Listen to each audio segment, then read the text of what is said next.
Lu tahu nggak kalau kapal pengungsi Rohingya yang kemarin viral itu ternyata adalah gelombang pengungsi ketiga yang datang hanya dalam bulan ini saja. Aksi pengungsi Rohingya tidak henti-hentinya menjadi sorotan tajam. Dan kali ini mereka terpergok membuang sampah di sungai, namun malah mengamuk saat ditegur oleh warga.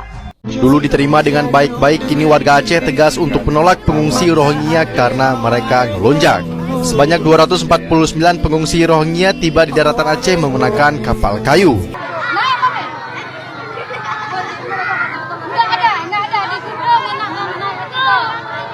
Lu tahu nggak kalau kapal pengungsi Rohingya yang kemarin viral itu ternyata adalah gelombang pengungsi ketiga yang datang hanya dalam bulan ini saja. Yang mana gelombang pertamanya datang dengan 196 orang. Disusul gelombang keduanya berjumlah 174 orang. Dan gelombang ketiganya mengangkut 249 orang. Jadi kurang lebih ada total 619 orang yang ingin mengungsi ke Aceh hanya dalam bulan ini saja. Tapi upaya para pengungsi tersebut rupanya mendapatkan penolakan spontan dari warga desa setempat. Dan kalau kita cari sekilas informasi di Google, ternyata beberapa desa di Aceh sudah menerima pengungsi Rohingya sejak dari tahun 2015. Yang mana pada saat itu warga sekitar sangat antusias untuk menyambut dengan baik para pengungsi dari Rohingya. Seperti diberi tempat yang layak, makan dan air minum bersih, bahkan sampai menggerakkan komunitas PMI di Aceh. Tapi seiring berjalannya waktu, para pendatang tersebut malah terkesan tidak mengindahkan aturan adat setempat. Seperti tidak menjalankan syariat Islam, tidak menjaga kebersihan, bahkan ada yang kabur dari pengungsian tanpa izin. Nah, pengalaman buruk tersebutlah yang mungkin telah melukai perasaan masyarakat setempat, yang membuat masyarakat sekitar kecewa dan tidak mau lagi menerima pengungsi selanjutnya. Tapi tetap aja, walaupun mereka ditolak, warga sekitar masih memberikan bantuan berupa makanan dan bahan bakar untuk stok di kapal mereka. Ya, walaupun diinfokan bantuannya itu dibuang lagi ke tengah laut.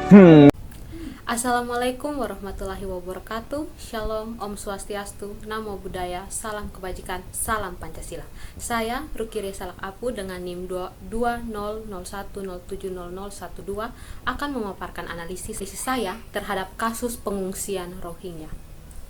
Berdasarkan sumber dari halaman website Wikipedia, pengungsi Rohingya di Indonesia adalah warga etnis Rohingya yang melarikan diri ke Indonesia dari upaya genosida yang dilakukan oleh pemerintah junta militer Myanmar.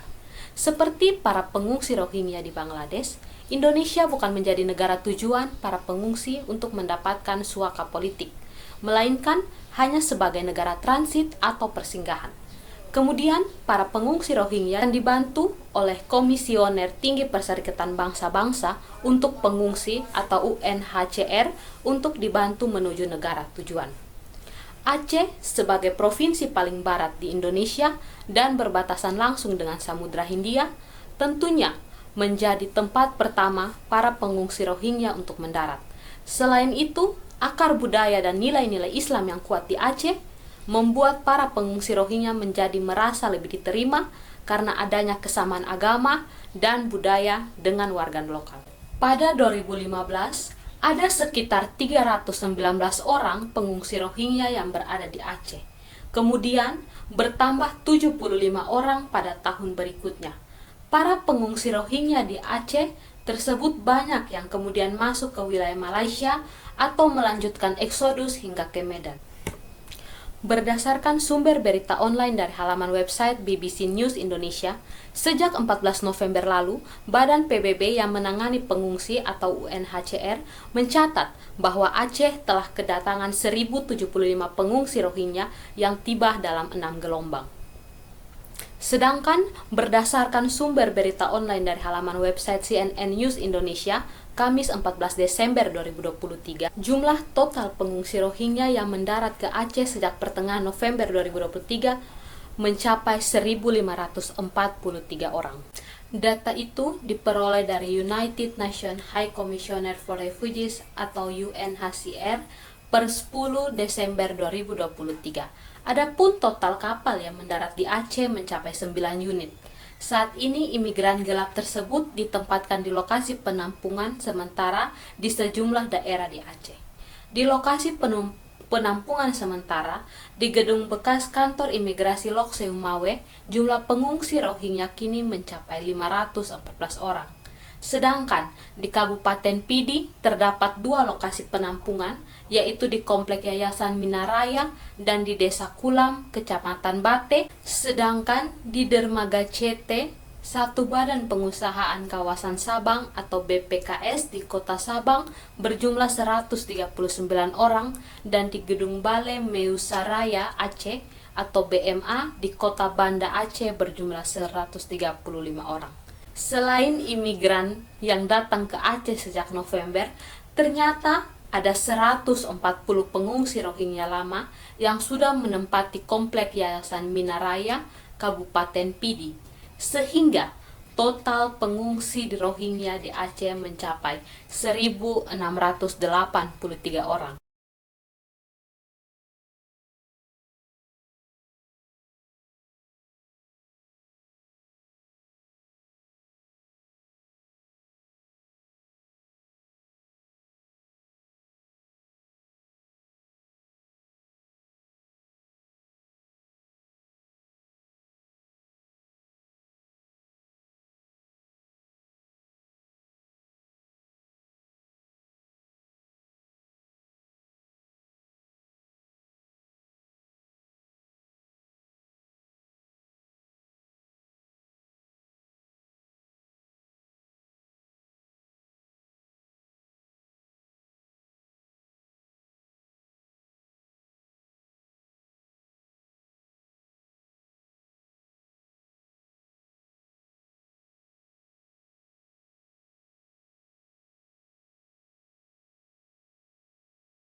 Dari jumlah tersebut, pengungsi berstatus anak-anak yang paling banyak, bahkan setengah dari jumlah pengungsi yang datang ke Aceh. Seperti yang telah dijelaskan dan dipaparkan, bahwa pengungsi Rohingya telah mengalami berbagai bentuk pelanggaran hak asasi manusia yang termaksud pada kejahatan genosida, terutama sejak tahun 1978.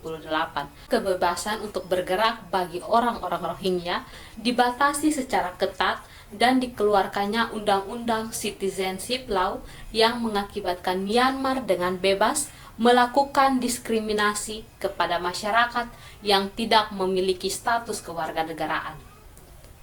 Berdasarkan berita BBC News Indonesia, menurut wartawan Hidayatullah di Aceh, puluhan pengungsi sudah dipindahkan ke gedung sport center.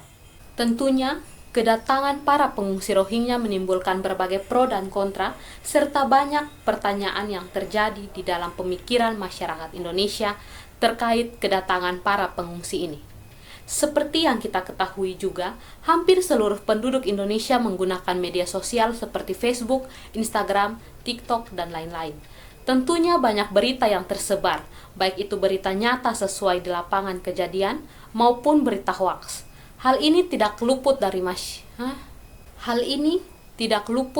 masyarakat internet yang membuat banyak komentar negatif maupun ujaran kebencian yang dilontarkan di akun-akun media sosial tersebut. Namun tidak sedikit juga warga masyarakat Indonesia yang merasa iba melihat kondisi para pengungsi Rohingya yang sering ditolak dan berpindah-pindah tempat, bahkan kekurangan makanan dan pakaian karena penolakan terhadap para pengungsi Rohingya.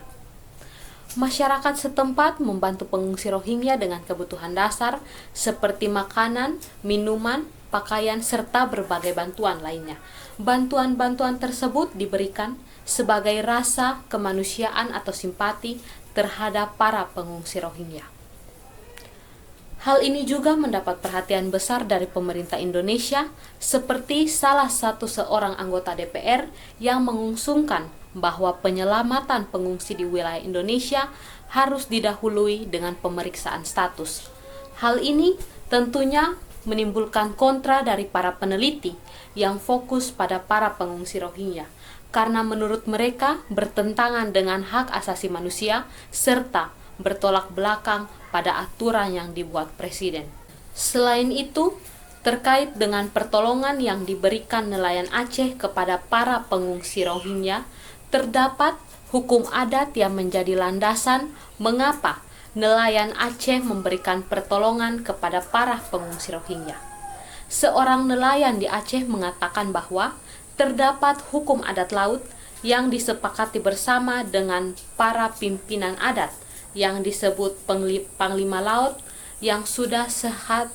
Seorang nelayan di Aceh mengatakan bahwa terdapat hukum adat laut yang disepakati bersama dengan pimpinan adat yang disebut Panglima Laut yang sudah ada sejak zaman Kerajaan Samudra Pasai pada abad ke-16 lalu, yang hukum adat tersebut mengikat para nelayan untuk menolong setiap orang yang mengalami kesusahan di laut.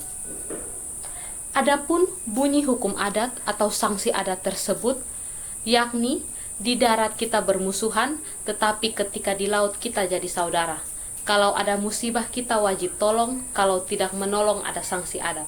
Pesan hukum adat ini sudah turun-temurun dari nenek moyang, sebagai suatu hal yang menjadi sebuah keharusan dalam kehidupan nelayan masyarakat Aceh, walaupun terdapat banyak suara penolakan terhadap pengungsi Rohingya. Sehingga hal ini merupakan salah satu kewajiban berkaitan dengan hukum sosial untuk membantu para pengungsi Rohingya saat mereka membutuhkan pertolongan ketika di laut tanpa menarik atau membawa ke darat.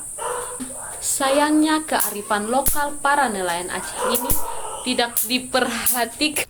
Namun sayangnya kearifan lokal dari para nelayan Aceh ini tidak diperhatikan dengan baik oleh pihak berwenang. Hal ini disampaikan oleh Profesor Trinuke Pujiastuti dari BRIN yang menurutnya hukum adat dan peraturan Presiden nomor 125 tahun 2016 tentang penanganan pengungsi dari luar negeri yang memprioritaskan penyelamatan berjalan searah dengan hukum adat tersebut. Karena jika diambil dari perspektif HAM, maka yang pertama ditolong adalah orang tersebut. Selain itu, anggota Komisi 1 DPR, Bobi Rizaldi mengutarakan pendapat yang bertentangan dengan pernyataan Profesor Trinuke Pujiastuti dari BRIN mengenai makna kewajiban operasi penyelamatan dalam Perpres nomor 125 tahun 2016. Menurutnya, yang datang ke Indonesia mungkin tidak terdaftar sebagai pengungsi karena tidak ada teregistrasi sebagai pengungsi. Otoritas akan memasukkan mereka sebagai imigran gelap, sehingga suatu keharusan tentang kejelasan status terhadap orang-orang yang masuk ke wilayah. Dengan kedua pendapat tersebut, diperlukan prosedur yang tepat dan jelas dalam penggunaan Perpres nomor 125 tahun 2016, serta yang dikatakan pengungsi dalam Perpres ini adalah orang asing yang berada di wilayah Indonesia karena ketakutan yang beralasan terhadap persekusi berbasis ras, suku, agama, kebangsaan, dan pendapat politik yang berbeda. Yang masuk dalam kategori tadi adalah orang-orang yang tidak menginginkan perlindungan dari negara asal atau telah mendapatkan status pencari suaka atau pengungsi atau dari UNHCR. Sehingga merujuk pada pasal 9, pengungsi yang berada dalam keadaan darurat seperti dalam kapal yang hampir tenggelam segera harus dipindahkan ke kapal penolong, kemudian dibawa ke darat, kemudian dibawa ke rumah detensi imigrasi atau kantor imigrasi setempat. Disitulah para pengungsi tadi akan menjalankan pemeriksaan identitas. Namun, salah satu kekurangan dalam Perpres ini adalah belum mengatur kewenangan pemerintah daerah terkait penggunaan anggaran dan pencarian dana bantuan, sehingga akan banyak pihak yang merasa dirugikan. Adapun respon terbaru pemerintah dalam penyelesaian masalah ini adalah pertemuan antara Menteri Luar Negeri dan Komisioner Tinggi PBB untuk membahas tentang keberadaan para pengungsi Rohingya. Namun, saat ini sepertinya pertemuan kedua belah pihak yang dilakukan belum menemukan titik terang atau jalan keluar yang signifikan terhadap kedua belah pihak, sehingga masalah ini terus menjadi perbincangan hangat warga masyarakat Indonesia.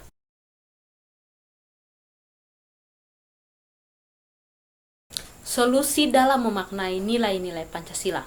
Pertama, nilai-nilai Pancasila perlu dikuatkan dengan pendekatan budaya. Pemerintah melalui Kemendikbud harus mampu menyusun strategi yang tepat dan efektif tanpa paksaan. Hal ini bisa dilakukan dengan membangun posko-posko budaya di semua wilayah dalam rangka melestarikan sekaligus mengembangkan kebudayaan lokal yang ada di masyarakat. Yang kedua, penguatan nilai-nilai Pancasila di sektor pendidikan. Generasi muda saat ini adalah masa depan bangsa. Saat ini, paparan ideologi radikal mulai mengancam generasi-generasi muda. Pemerintah perlu memikirkan strategi yang efektif dan tegas agar nilai-nilai Pancasila terinternasikan dengan baik dalam kurikulum pendidikan nasional. Jika perlu, pemerintah bisa mengintervensi kurikulum yang digunakan sekolah-sekolah dan lembaga pendidikan tinggi. Tidak sedikit sekolah-sekolah yang mengabaikan kurikulum berbasis nasional, khususnya yang terkait dengan pengetahuan kebangsaan dan kebudayaan. Ketiga, penegakan hukum. Nilai-nilai Pancasila yang ada dalam konstitusi telah tercermin dalam sejumlah peraturan dan instrumen internasional yang telah diratifikasi untuk melindungi hak-hak warga negara. Pemerintah tak boleh segan-segan untuk menegakkan aturan hukum demi menjaga persatuan dan keutuhan bangsa.